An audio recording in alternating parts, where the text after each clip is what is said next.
40 घंटे पहले कोई व्यक्ति हाथ जोड़ जोड़ के गिड़गिड़ा रहा था कि आम आदमी पार्टी की मीटिंग्स हो तो उनमें मत जाना, उनकी बात मत सुनना। और आज उस नेता के मुंह पे तमाचा मारा है बालसमंद के लोगों ने यहां पे इतनी बड़ी तादाद में पहुंच के। क्या समझते हैं ये लोग? एक परिवार की पूरी मिल्कियत बना के रख दिया आदमपुर को। अगर एक व्यक्ति काम करे तो उसको वोट देना चाहिए, और आदमपुर की जनता ने वो वोट भी दिया और सम्मान भी दिया चौधरी भजनलाल को। लेकिन अगर उसके बाद उसका बेटा कोई काम भी ना करे और उसके बाद कहे कि मुझे सिर्फ इसलिए वोट दे दो क्योंकि मैं चौधरी भजनलाल जी का बेटा हूं, और उसके बाद अब उसका भी बेटा तैयार हो जाए, भव्य बिश्नोई ये कहे कि मुझे वोट दे दो, मैं कुलदीप बिश्नोई का बेटा हूं, चौधरी भजनलाल जी का पोता हूं, तो ये अब आपको तय करना है कि हमेशा दूसरों के बेटों और पोतों को जिताते रहोगे या कभी अपने बेटों के लिए, अपने बच्चों के लिए भी वोट करना सीखोगे। ये आपको तय करना है। और ये लोग क्या कहते हैं, क्या करते हैं, इसका जरा लेखा जोखा समझिए। कहते हैं कि सरकार में आने के लिए मैंने पार्टी छोड़ी, मैंने विधायक पद से इस्तीफा दिया और अब दोबारा चुनाव लड़ रहा हूं। पिछले 24 साल से ये इस भुलावे में रखते आए लोगों को कि मैं मुख्यमंत्री बन सकता हूं। जिस भी पार्टी से चुनाव लड़े ये हमेशा ये मीठी गोली पकड़ाते आए आदमपुर को कि मैं मुख्यमंत्री का उम्मीदवार हूं, मुख्यमंत्री बन सकता हूं। लेकिन इस बार सबको मालूम है कि ना मुख्यमंत्री बन सकते, ना उप मुख्यमंत्री बन सकते, ना मंत्री बन सकते। इस बार विधायक बनने के लाले पड़ेंगे, लाले आदमपुर विधानसभा से।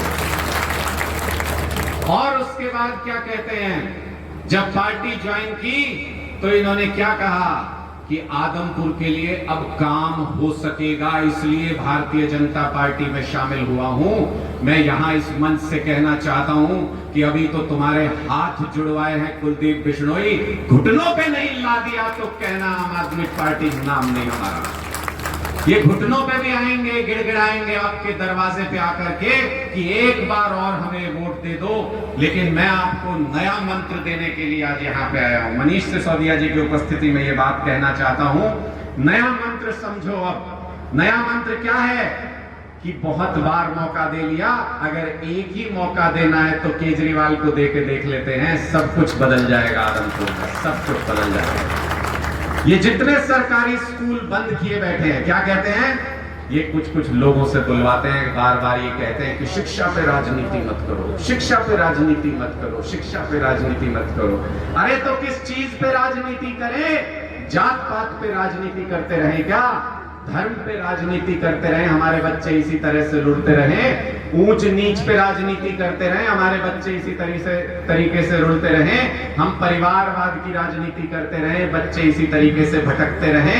हम दोस्तवाद की राजनीति करते रहे, बच्चे इसी तरीके से भटकते रहे? नहीं, आम आदमी पार्टी शिक्षा के ऊपर राजनीति करेगी, ये हम ठोक के कहते हैं और सीना ठोक के कहते हैं बिल्कुल कि शिक्षा पे राजनीति करेंगे और शिक्षा पे ये आदमपुर का उपचुनाव जीत करके दिखाएंगे।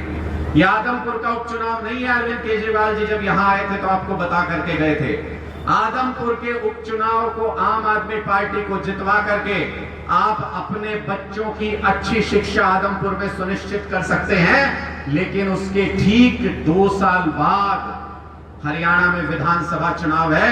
अगर आपने यहां से एक बड़ा सैलाब लाने का इनकलाब की शुरुआत कर दी और अगर आपने यहां पे ये सीट जितवा के आम आदमी पार्टी को भेज दिया तो आप लिख के रख लीजिए, पूर्ण बहुमत की सरकार बनेगी 2024 में आम आदमी पार्टी के हरियाणा के अंदर। और एक एक स्कूल को वैसा ही बना देंगे जैसे दिल्ली के स्कूलों को बनाया है। मनीष सिसोदिया जी के पास वो मंत्र है, वो मंत्र है अरविंद केजरीवाल जी के पास। यह आशीर्वाद सरस्वती मां ने सिर्फ इन दोनों को दिया है कि अच्छे स्कूल और अस्पताल बनाने का नुस्खा जानते हैं।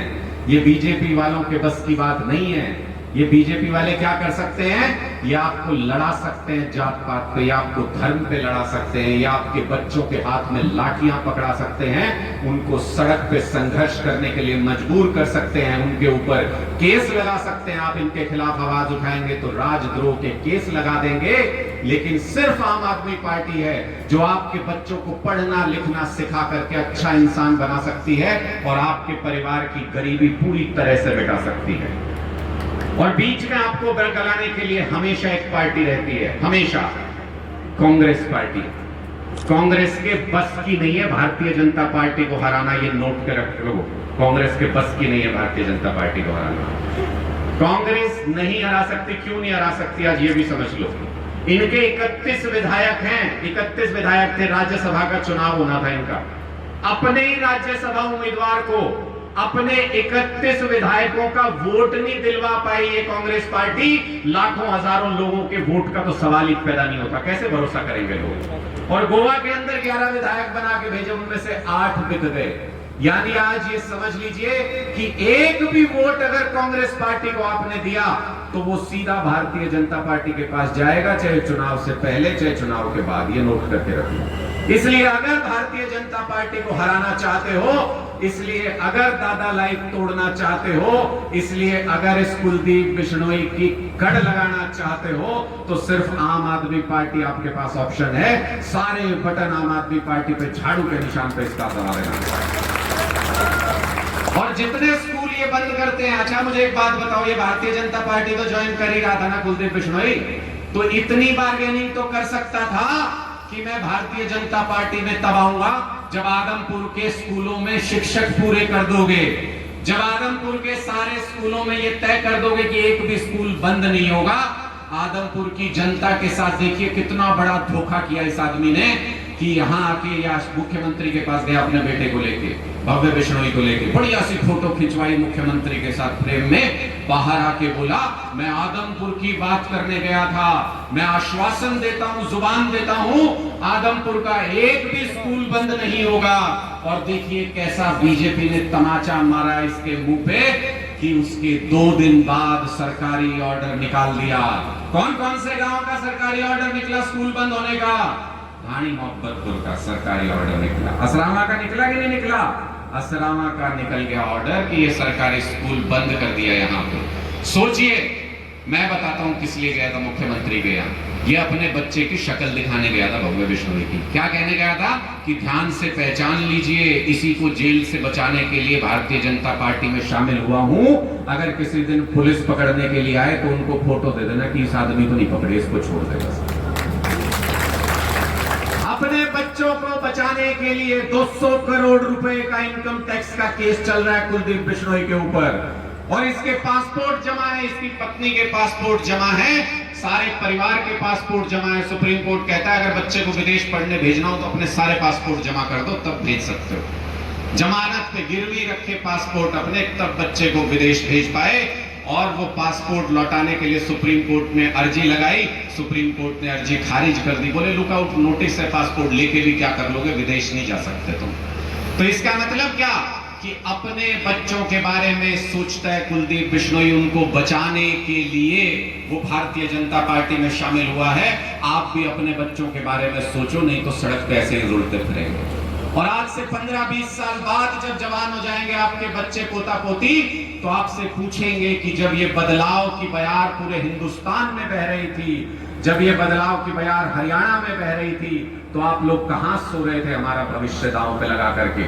इसलिए आज आप लोगों से विनती है कि इस बार ठान लीजिए कि इस बार बदलाव लाना है। बहुत नौटंकी करेगा, तरह तरह के अलग अलग ड्रामे लेकर के आपके बीच में आएगा। हो सकता है कि आपके पैरों में भी गिरने लग जाए चुनाव नजदीक आते आते, लेकिन आज यहां से ये प्रण लेकर के जाइए कि एक बार अगर सोच लिया अपने बच्चों के भविष्य के लिए वोट करना है, तो फिर अपने बच्चों के भविष्य के लिए वोट करना है। भव्य बिश्नोई के लिए, कुलदीप बिश्नोई के बच्चे के लिए वोट नहीं करना है किसी भी हालत में। ये हमको तय कर लेना है। 1 महीना हुआ है आम आदमी पार्टी को यहां प्रचार करते हुए। मैं अपनी बात को विराम दूंगा ये बात कहने के बाद।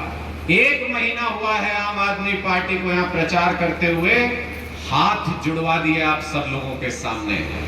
2 महीने जब यहां पे हो जाएंगे, घुटने टिकेंगे कुलदीप बिश्नोई के, लिख के ले लो। और 3 महीने जब यहां हो जाएंगे तो परमानेंट पूर्व विधायक यहां से बना देंगे, कभी दोबारा विधायक नहीं बन पाएगा।